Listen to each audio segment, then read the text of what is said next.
Here we have a collection of vintage sun rubber toy cars and vehicles and airplanes.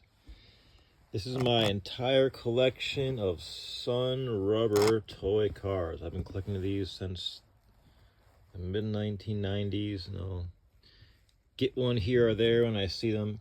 eBay kind of took the fun out of collecting these because back in the 90s you had to hunt these down, and then once eBay popped up it was like, oh, there's 1,000 of these things.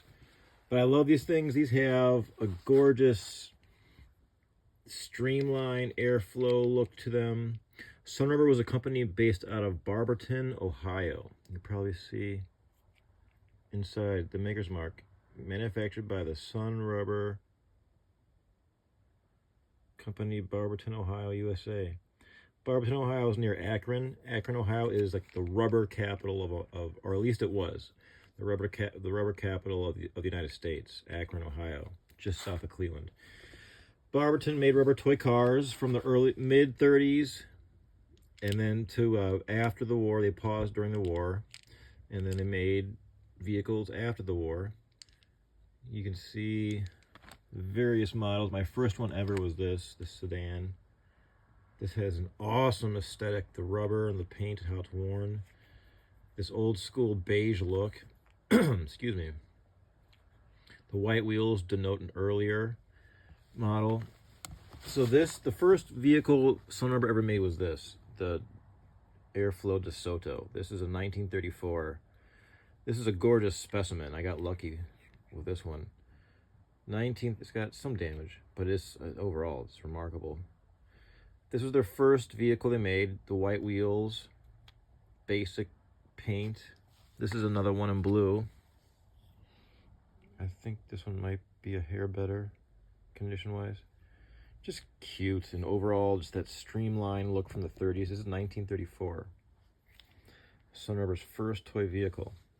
And then their paint jobs got different as time progressed. Like, let me show you an example. Here's the black wheel. Let's talk about the rubber first of all. These are made of rubber. Before World War II, they were made of this natural rubber, which is a gray, natural, organic rubber. It's pretty stiff, firm, but it feels like a rubber product.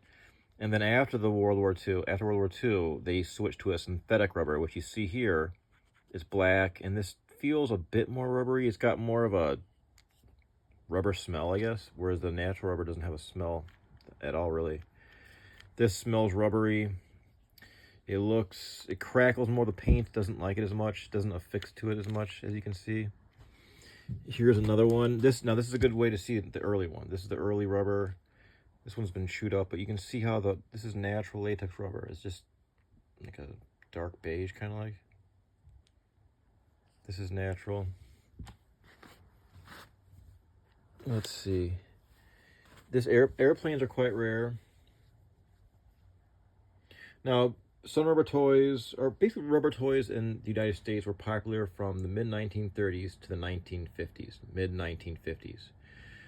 The reason why they faded away was because they got squeezed out by plastic American toys. They were much cheaper to produce, so these rubber toys couldn't hang out anymore. The American plastic-made toys took over because they were just much cheaper. And then we entered the plastic age. Late 50s, 60s, 70s, 80s, 90s, right? I think we're still in it. This is a larger one. Sometimes these have kid paint. You can see the kid paint. This is a larger. This has a trailer hitch. You can pull a camper. This is an ambulance. Quite pretty. That yellow really pops out, the canary yellow.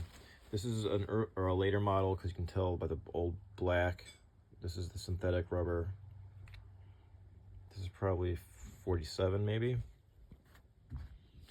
These buses are great. These streamlined buses. Take a look at these guys. The two-tone are just so much more beautiful. The two-tone Sun Rubber compared to the single. Gorgeous. Gorgeous Art Deco. Art Deco celebrates angles and design.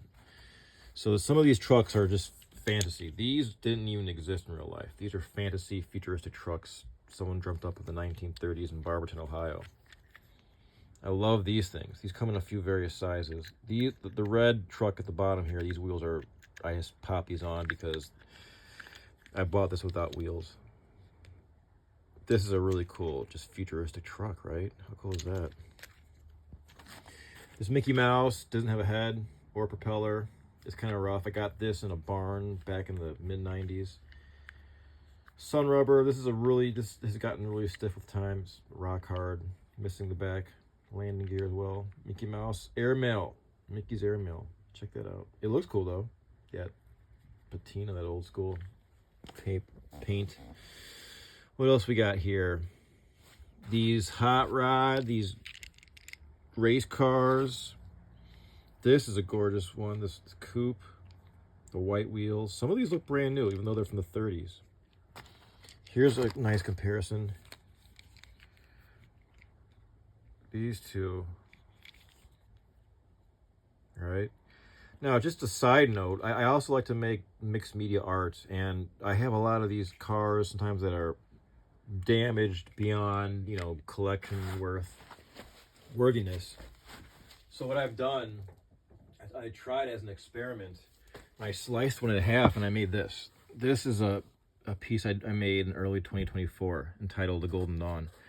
And just as a side note for all you artists or people that like to repurpose things, these Sunrubber toy cars slice like a block of cheese. It just cleanly cuts, to my surprise, right down the middle. I used like a typical butcher knife and it just sliced it. And I glued it to my my painted cardboard. Anyhow, just a little side note. Good to know, right? Because these have such beautiful styling. I just had to incorporate that into my mixed media. So anyhow, this company, they also made squeaky toys. Sunrubber, they made like little infant squeaky lambs and squeaky poodles from like you can see those like from mid-century, 40s and 50s. Those are collectible as well. But I just love these vehicles. Oh my God, they're so gorgeous. So that's about it. There's other companies, Auburn Rubber and other smaller ones, but Sunrubber is one of the biggest ones and one of my favorites. This is the actual blueprint or the patent to this vehicle, filed November 2nd, 1934. So this is that.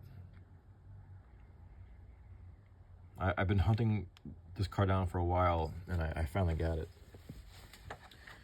So that's a brief look at this collection and the history of Sunrubber toy cars. They're no longer in business.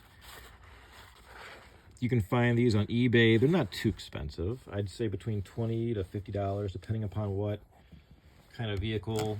There's a trailer that's quite rare, like an RV camper trailer that can fetch a decent price. My next step would be to get one of these in original packaging, just because that would be so cool.